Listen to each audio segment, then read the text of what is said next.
সম্রাট শাহজাহান নাম শুনেছেন? কোথার বাদশা বলেন? দিল্লির সম্রাট। সম্রাট শাহজাহান, পৃথিবী জোড়া নাম তার। কবি বলছেন, শাহনে জাহাं को जिन्हें फख्र से देते थे बाज, वाज कब्र में है सूरह अलहम्दु की मोहताज। যে শাহজাহানকে কর দিয়া ট্যাক্স দিতে পারলে জনগণ নিজেদেরকে গৌরবান্বিত বলে মনে করত, সেই শাহজাহান কবরে শুয়ে আছে, সূরা ফাতিহার মুহতাজ হয়ে আছে। সুবহানাল্লাহ। যদি কেউ আমার কবরের কাছ থেকে হেঁটে যাইতো আর একটু সূরা ইখলাস পড়ে সবরেসানি করতো, আমি কিছু পাইতাম। আহারে, এই এতিম ফকির হয়ে শুয়ে আছে।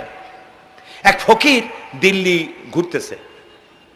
একজন বলছে, ভাই তোমারে তো খয়রাত করে দেখতেছি আমি সেই ছোটবেলা থেকে, খালি তুমি খয়রাত করো। একটা জিনিস আপনারা মনে রাখবেন, গরিব, আজকে যারা গরিব পরিশ্রমের মধ্য দিয়ে কালকে তারা ধনী হতে পারে, কিন্তু যারা ভিক্ষুক, যারা ভিক্ষা করে, জিন্দেগিতে কোনোদিন তারা বড় হতে পারবে না। ভিক্ষা করা যাদের অভ্যাস, জীবনেও বাড়ি করতে পারবে না, জীবনেও ধনী হইতে পারবে না, কিন্তু গরিব ধনী হইতে পারবে।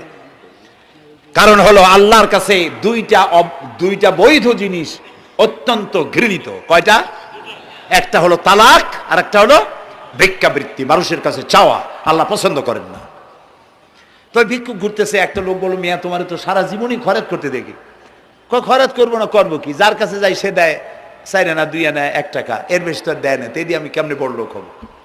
কয় যে তুমি বাদশারে চোখে দেখো না, বাদশারে চোখে দেখো না। কয় বাদশার কাছে কি আমার মতো লোক যাইতে পারে নাকি? কল না, যাইতে হবে, যাও। বাদশা একবার যাবা, এমন দেওয়া দেবে জীবনে আর তোমার খরচ করা লাগবে না। পাতি শিয়ালের পিছনে ঘুরে তো লাভ নাই। পাতি শিয়ালে খায় মুরগি, তোমার একটা ঠ্যাং দেবে, দাঁতের খেলালের কাজ হবে না। বাঘের পিছনে ঘোরো, বাঘে খায় গরু আর হরিণ, একটা রান দিলে তুমি 1 সপ্তাহ খাইতে পারবা। কাজে ঘুরতে গিয়েও বোঝা উচিত কার সাথে ঘুরি। তো বলছে বাদশার কাছে যাও। তো বাদশারে পাবো কই? কই তো দেখলাম কেবল মসজিদে ঢুকলো। তারপরে ফকির গিয়ে দাঁড়ায় আছে বারান্দায়, দেখে যে উনি বাদশা ভেতরে বসে হাত তুলে আছে ভাবে, আর চোখ দিয়ে পানি পড়ে দাড়ি ভিজে ভিজে পড়তেছে। নামাজ শেষ করে, মোনাজাত শেষ করে বাদশা বেরিয়েছেন। কোন বাদশা? শাহজাহান। বাইরে আসার পর ফকির বলল, আসসালামু আলাইকুম বলে ফকির রওনা করছে। বাদশা বলে, দাঁড়াও, তুমি যে রওনা করলা, তোমার তো ভিক্ষুক মনে হয়, আর লোকেরা যারা ভিক্ষুক না তারাও তো আমার কাছে চায়, আর তুমি তো ভিক্ষুক, চাইলে না কেন কিছু? ভিক্ষুক বলে, জাহাপানা, আমি কিছু চাইতে এসেছিলাম আপনার কাছে, কিন্তু আপনার করুণ অবস্থা দেখে আমার জ্ঞানের চোখ খুলে গিয়েছে। আমি দেখতে পেলাম আমি যার কাছে চাইতে এসেছি, আমি তো কান্দি না, হাতও পাতি নাই। যার কাছে চাইতে আসতাম দিল্লির সম্রাট, আবার কোন সম্রাটের কাছে হাত পেতে ভিক্ষুকের মতো কি জানি চায়, আর চোখ দিয়া পানি পড়ে দাড়ি ভিজে ভিজে পড়ছে। আমার জ্ঞানের চোখ খুলে গেছে, দুনিয়ার বাদশার কাছে আর চাইবো না। বাদশা কান্দে যে বাদশার কাছে, তার কাছেই চাইবো। প্রিয় ভাই সব, এই জন্যে জিহেন সাফ করে ফেলুন।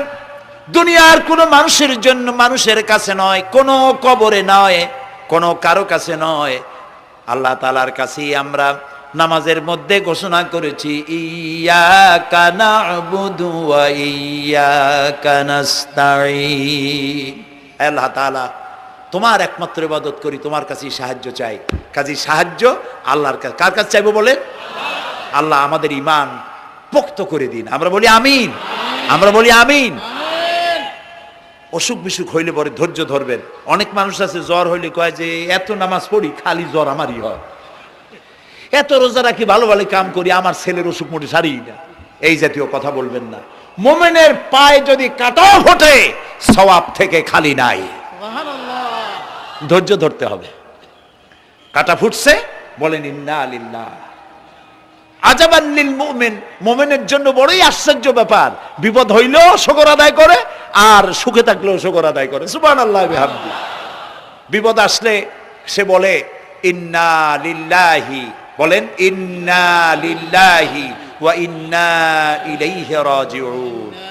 আর যখন শান্তি আসে বলে আলহামদুলিল্লাহ। দুই অবস্থায় তার জন্য নিয়ামত আল্লাহর তরফ থেকে সে পায়, আলহামদুলিল্লাহ। প্রিয় ভাই সব, তো আল্লাহর উপর ঈমান আনার জন্য কয়টা শর্ত বলছি না?